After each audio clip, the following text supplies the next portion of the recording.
கிண்டலா நினைக்காதீங்க சார். பெண்களுக்கு நான் சொல்லி கொடுத்துட்டு போயிட்டு இருக்கிறேன். இப்பெல்லாம் ஒரு ஆண் சொல்றான், நான் பல் துலக்குகிறேன். மனைவியை பார்த்து சொல்றார், நான் பல் துலக்குகிறேன், நீ பாத்திரங்களை புதுப்பிக்கிறாய். நான் செய்தித்தாளில் செய்திகளை சேகரிக்கிறேன், நீ வீட்டில் குப்பைகளை பெருக்குகிறாய். நான் உடலை சுத்தம் செய்கிறேன், நீ ஆடையின் அழுக்குகளை பிரித்துக் கொண்டிருக்கிறாய். நான் பசியார வயிற்றை நிரப்புகிறேன், நீ பாத்திரங்களை நீரால் நிரப்புகிறாய். நான் அலுவலகம் கிளம்புகிறேன், நீ பிள்ளைகளை சீருடையில் அனுப்பிவிட்டு என் முறைக்காக காத்திருக்கிறாய். நான் இரவு வீடு திரும்புகிறேன், நீ இன்னும் திரும்பவில்லை சமையலறையில் இருந்து. நான் தூங்கச் செல்கிறேன், நீ கதவின் தாழ்பாள்களையும் எரியும் மின்விளக்குகளையும் பிள்ளைகளின் போர்வைகளையும் சரிபார்த்து விட்டே படுக்கையில் விழுகிறாய். ஒவ்வொரு ஞாயிற்றுக்கிழமையும் ஒவ்வொரு பண்டிகைகளும் எங்களுக்கு ஓய்வு நாட்கள், உனக்கு நாளும் கிழமையும் நலிந்தோருக்கு இல்லை, ஞாயிற்றுக்கிழமை பெண்களுக்கு இல்லை.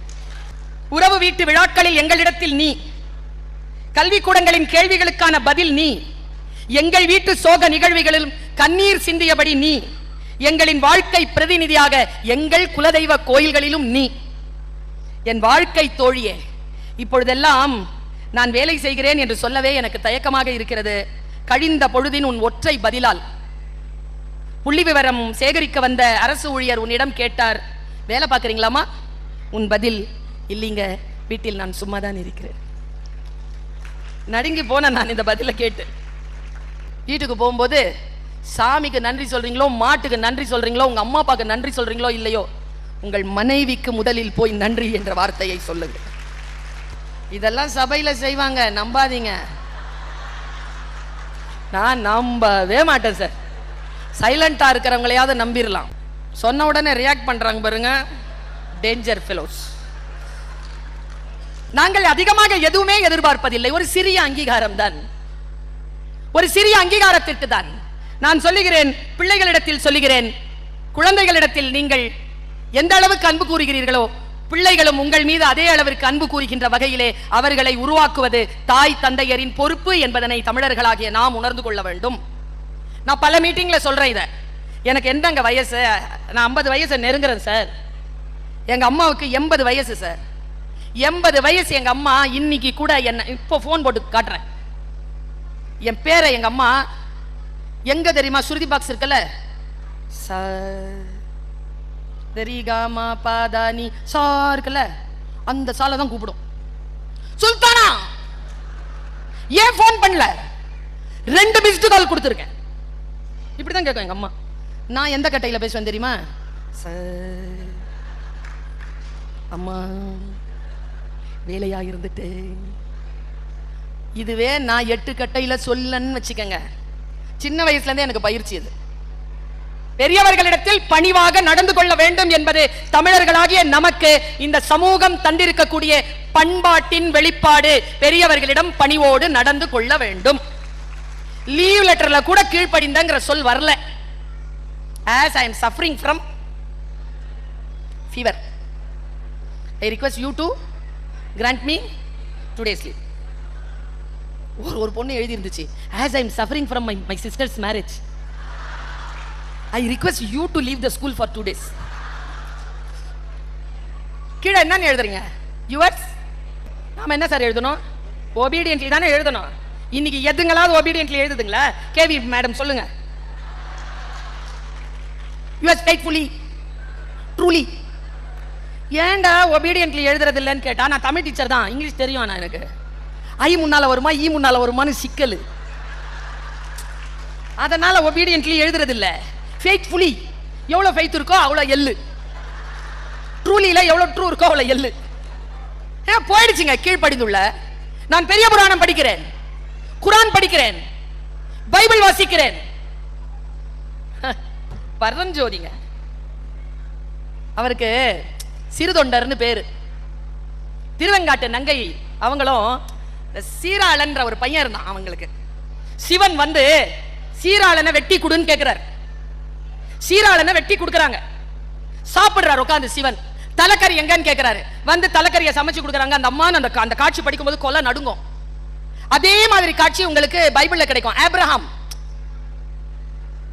பெரியவர், அவர் தன்னுடைய பையன் இசாக் அவரை கூட்டிட்டு போய் அறுக்க போனாருன்னு குரான்ல வரும்.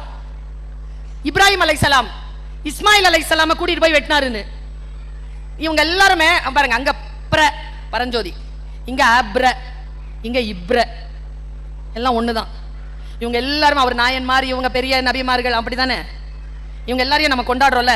நான் எங்க தெரியுமா கொண்டாடுறேன்? யார தெரியுமா கொண்டாடுறேன்? நான் இந்த பெரியவர்களை கொண்டாடல. நான் பரஞ்சோதியார் தன் மகனை பார்த்து வாடா உன்னை வெட்டணும்னு சொன்ன உடனே தலை கொடுத்தான்ல, அந்த குழந்தைய பாராட்டுறேன். அந்த கீழ்ப்படிந்த அந்த இசாக், கீழ்ப்படிந்த அந்த இஸ்மவேல், அவர்களை நான் பாராட்டுகிறேன். கீழ்ப்படிந்த குழந்தைகளை நாம் கொண்டிருக்கிறோமா? தமிழ்நாட்டின் மரபில் குழந்தைகளை நீங்கள் கீழ்ப்படிந்த குழந்தைகளாக வளர்த்தெடுங்கள் என்றால், இன்னொரு விஷயம் சொல்கிறேன், அதற்கான தகுதிப்பாடுகள் பெற்றோர்களுக்கு இருக்க வேண்டும். இதை கொல்லிக்கட்டன்னு நான் பேர் வச்சேன்னு சொன்னாரா இல்லையா ஐயா? வச்சனா? ஏன் வச்சேன்? நமக்கு நாம வச்சுக்கிறது. இது ஒண்ணு இல்லைன்னா போதும் சார், குடும்பம் ஒழுங்கா இருக்கும் சார். இதுல என்ன வேலை செய்யணுமோ அந்த வேலையை மட்டும் தான் சார் செய்யணும். இது கம்யூனிகேஷனுக்கு சார், கான்வர்சேஷனுக்கு இல்ல. இத கான்வர்சேஷனுக்கு எடுத்துக்கிட்டு 250 ரீல்ஸ் ஆயா பாப்பீங்க. இனி காலையில இருந்து சொல்லுங்களேன், ஒரு ரீல் சொல்லுங்களா பாப்போம். காலையில இருந்து 250 பாத்தீங்களா? ஒன்னு சொல்லுங்க. எங்க ஐயா 9th ஸ்டாண்டர்ட்ல படிச்ச ஃபார்முலாவை சொல்ற அவர் சொல்வார். 9th ஸ்டாண்டர்ட்ல படிச்ச ஃபார்முலா ஞாபகம் இருக்கு. இன்னைக்கு பாக்குறது நமக்கு ஞாபகம் இல்லைன்னா ஏன் இல்லை என்றால், ஒன்னும் இல்ல, இவங்க எல்லாரும் சொல்றாங்களா இதை நிறைய யூஸ் பண்ணாதீங்க, நிறைய பார்க்காதீங்க, கொஞ்சம் ஜாகிரதையா இருங்கன்னு. நான் ஒரு காரணம் சொல்றேன். இதை நிறைய பார்த்துக்கிட்டே இருந்தா என்ன நடக்கும்னா, இந்த பழக்கம் இல்லாம போயிடும். படிக்க முடியாது. பார்த்துட்டே இருந்தாங்கன்னா படிக்க முடியாது. அதான் உண்மை. இன்றைக்கு லாங்குவேஜ்ல நாம் எவ்வளவுதான் தமிழ் உணர்வோடு இருந்தாலும் இன்றைக்கு மொழியின் மீதான ஆர்வம் குழந்தைகளுக்கு குறைகிறது. அதை ஏஐ இடத்தில் நாம் கொடுத்து விட்டோம். இன்னும் 50 ஆண்டுகளுக்கு பிறகு இந்த ஹீட் நமக்கு புரியும். ஏன் மொழியை நாம் காப்பாற்ற வேண்டும் என்றால், மொழிதான் சிந்தனை. நான் ஒரு காட்சி சொல்றேன் உங்களுக்கு, உங்க நிலம் நகர்ந்துரும். இப்ப நான் இந்த காட்சியை சொன்னேன்னா கற்பனை தான். மனோன்மணியம் சுந்தரனார் பிள்ளை எழுதினார்ல நீராறும் கடல் உடுத்த, அதுல ஒரு 6வது 7வது கண்ணில எழுதுறார், சிவபெருமான் இருக்காருல்ல, அவர் என்ன பண்ணுவாராம், உலகத்தை அழிச்சிருவாராம். உலகத்தை அழிச்சிட்டு அவருக்கு போர் அடிக்கும்ல, உலகத்தை அழிச்சிட்டு அவருக்கு வேற என்ன வேலை? நம்ம வாழ்க்கையோட விளையாடுறதை விட, நம்ம விதியோட விளையாடுறதை விட சிவபெருமானுக்கு வேற என்ன வேலை? இல்ல, உலகம் யாவையும் தாமுள வாக்கலும் நிலை பெருத்தலும் நீக்கலும் நீங்களா அழகிலா விளையாட்டுடையார் அவர் தலைவர் அன்னவர்க்கே சரண் நாங்களே. நான் கம்பன். அழகிலா விளையாட்டுடையார் உலகத்தை அழிச்சிட்டார். என்ன பண்ணுவாராம், போர் அடிக்கும்ங்கிறதுனால வா எப்படி சொல்றாரு பாருங்க. இப்போ அவர் சொன்னார்ல, என்ன சொன்னார்ல, எனக்கு அப்பா வாங்கி தந்தாருன்ட்டு, திருமந்திரம் வாங்கி தந்தாருன்னு. சிவபெருமான் என்ன கையில் எடுப்பார் தெரியுமா? பெரும் ஊழி வரும் காலம் தன் தனிமை தவிர்க்க அன்றோ, பெரு ஊழி வரும் காலம் தன் தனிமை தவிர்க்க அன்றோ, உன் வாசகத்தில் ஒரு பிரதி கருதினதே. திருவாசகத்துல இருந்து ஒரு ஜெராக்ஸ் காப்பி எடுத்து வச்சுப்பாராம், அதை மட்டும் அழிக்க விட மாட்டாராம். ஏன்னா போர் அடிச்சா அதை தான் படிப்பாராம் அவர். இப்படி ஒரு கற்பனைங்க. அவ்வளவு ருசியானதா திருவாசகம். திருவாசகத்துக்கு உருகார், ஒரு வாசகத்துக்கும் உருகார். நாங்கள படிச்சு பார்த்தேனா சத்தியம் எவ்வளவு அழகான சத்தியம் தெரியுமா? பால் கலந்து தேன் கலந்து செழுங்கனி தீன் சுவை கலந்து என் ஊன் கலந்து உயிர் கலந்தும் உவட்டாமல் இனிப்பதுவே வள்ளலார். அவ்வளவு ருசியானது. படித்தால் தானே தெரிகிறது. குழந்தைகளை இலக்கியங்களை வாசிக்க வையுங்கள், ஆன்மீக நூல்களை அவர்களுக்கு அறிமுகம் செய்யுங்கள். இத்தகைய விழாக்களில் 4 மணிக்கு ப்ரோக்ராம் ஆரம்பிக்குதுன்னா 4 மணிக்கு வந்து உட்கார்ந்துருங்க. ஏன்னா யாருடைய வாயிலிருந்து எந்த சொல் நம் வாழ்க்கையை மாற்றுவதற்காக புறப்பட்டு வருகிறது என்று நமக்கு தெரியாது. வந்து சேரும். இன்னிலிருந்து குவாலிட்டி டைம்கான என்டர்டெயின்மென்ட்கான அந்த மனநிலையை கொஞ்சம் நீங்கள் மாற்றிக்கொள்ள வேண்டும் என்று நான் எதிர்பார்க்கிறேன். உங்களுக்கு சொல்ல வேண்டும் என்று தோன்றுகிறது. நான் பேசுவது போலயே அடுத்தவர்களுக்கு புரிகிறதானா? புரியாது. அதனால் தான் அபிமன்யு வயிற்றில் இருக்கின்ற பொழுது, வியூகத்தில் மாட்டிக்கொண்ட பொழுது, அந்த வியூகத்திலிருந்து வெளிவருவதை அவன் கற்றுக்கொள்ளவே முடியவில்லை. அவன் எல்லாத்தையும் கத்துக்கிட்டான். சக்கர வியூகம் என்னன்னெல்லாம் அவனுக்கு தெரியும். ஆனா வியூகத்துல இருந்து வெளியேறது எப்படின்னு தெரிஞ்சுக்கிறதுக்குள்ள அவன் வயிற்றுக்குள்ள அவனுடைய பாடம் முடிஞ்சு போச்சு. முழுமையாக ஒரு விஷயத்தை கேட்பது, முழுமையாக ஒரு விஷயத்தை புரிந்து கொள்வது, இந்த முழுமையா புரிஞ்சுக்கவே மாட்டாங்க. முக்கியமா அடாலசன்ட் குழந்தைங்க வீட்டுல வச்சிருக்க பெற்றோர்கள் இருக்கிறீங்க தானே, உங்களுக்கு தான் இது. இன்னொன்னு, கணவன்மார்களை கொண்டிருக்கக்கூடிய பெண்கள் இருக்கிறீங்களா, உங்களுக்கு தான் இது. நாம என்னதாவது சொல்லுவான்னு வச்சுக்கோங்களேன், எனக்கு பல நாட்களா ஒரு விஷயம் தெரியல, தெரிஞ்சு சத்தியம் இருந்தா மட்டும் ஆண்கள் கைத்தட்டுங்க, பெண்கள் கூர்ந்து கவனிங்க, உண்மையான்றதை மட்டும் சொல்லுங்க. நீங்க எனக்கு காலையில எந்திரிப்போமா, எந்திரிச்ச உடனே வீட்டுல எழுந்துச்சு உட்காந்துக்கு வர, ஒரு வேலையும் செய்ய மாட்டாங்களா? சைலண்டா உட்காந்துருப்பாரா? நமக்கு அப்பவே இங்க ஆன் ஆயிடுமா? துரு துரு துரு துரு துரு துருன்னு அன்னைக்கு ஃபுல்லா செய்ய வேண்டிய வேலை பெண்டிங், அடுத்த நாள் காண விஷயம் எல்லாமே தோணுமா? கட கட கட கட கடன்னு அவங்க கிட்ட சொல்லுவோமா? அவர் எரிச்சல வரா? எல்லாருக்கும் நடக்குதா இல்லையா? அப்படி எரிச்சல் ஆகும்போது திரும்பி என்ன தெரியுமா நாம சொல்லுவோம்? நான் இவ்வளவு கஷ்டத்துல கத்திட்டு இருக்கிறேன், உங்களுக்கு என்ன யோசனை? அப்படி என்ன யோசனைங்கிற நானு அப்படின்னு கத்துவோமா? இன்னைக்கு நான் ஒரு விஷயத்தை கண்டுபிடிச்சேன், அதனால சொல்றேன்.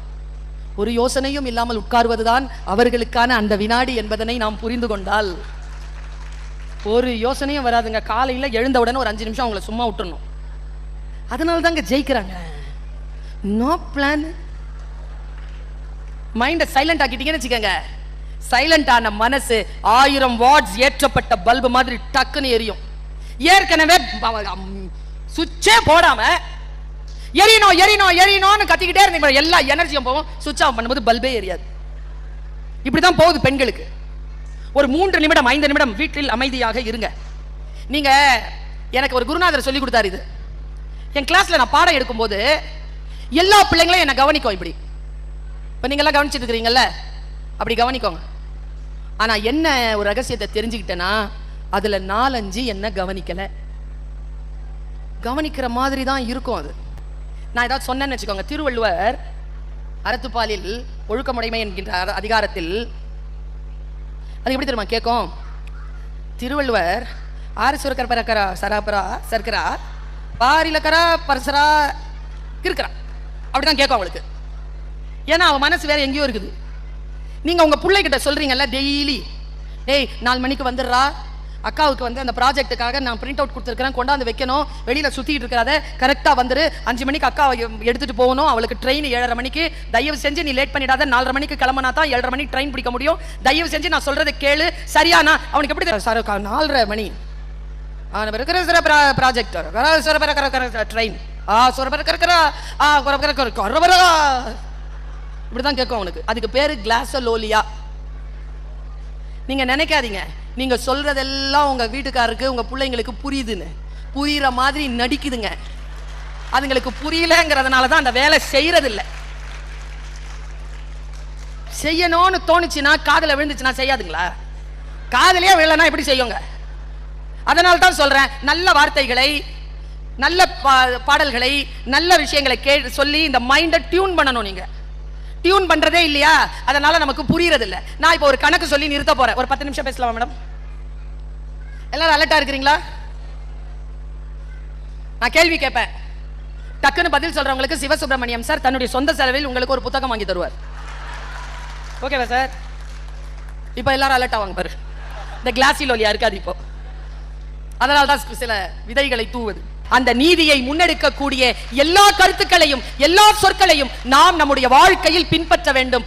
இப்பாருங்க, நாலடியார் சொல்கிறது, குஞ்சி அழகும் கொடுந்தானை கொட்டழகும் மஞ்சள் அழகும் அழகல்ல, நெஞ்சகத்து நல்லேம் யாம் என்னும் நடுவு நிலைமையால் வரும் கல்வியால் உயர்ந்து பண்பாட்டினால் உயர்ந்து எல்லோ உயிரையும் தன் உயிர் போல் பகுத்து உண்டு பல்லுயிர் ஓம்புதல் தொகுத்தவற்றுள் நூலில் தொகுத்தவற்றுள் எல்லாம் தலை என்று சொன்ன அந்த இலக்கியத்தின்படி எல்லோரும் சேர்ந்து வாழக்கூடிய வாழ்க பெருமக்களே, வாழ்வோம், தமிழால் இணைவோம், தமிழராய் உயர்வோம்.